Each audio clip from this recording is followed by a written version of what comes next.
The pressure is getting. Mimi siendagi bunge, mimi ni mkarabati, najua ile vitu nafanya.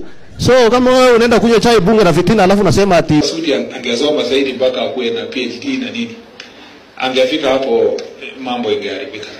Kiangi kila siku nimepanda ndege nimeenda Tanzania, nimeenda wapi, nimeenda kwa nafikiri naenda kutafuta mawe. Muache ujinga bwana, muache upuzi. Ruto aende. Aende alafu nani ifanyike? Mbele pale Ruto aende aweke Gachagua. Sasa Ruto aende, Kindiki aende abaki pale. Baadaye Kindiki aende weke mtu mwingine. Hakuna haja.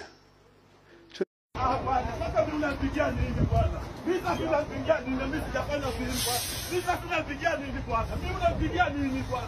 Wewe kwenda pigia na bidii bwana. Tumekutana na yeye ananiambia utatang'oa hata imachi. Baada ya kuwa na kiburi.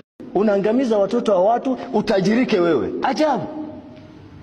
Watoto wako huwezi kuwafanyia namna hiyo. Watoto wako wenyewe huwezi kuwafanyia hivyo. Tunakuambia William Ruto, Mungu hatakubali umalize jamii ya Mlima Kenya. How do you take an entire community as food? Fellow Kenyans, in 2027 I'll be vying for president. Allah.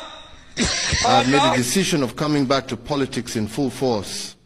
Kindly, I would like to ask for your votes when the time comes. Na hiyo 2027 nitakuwa nimejipanga mbaya sana.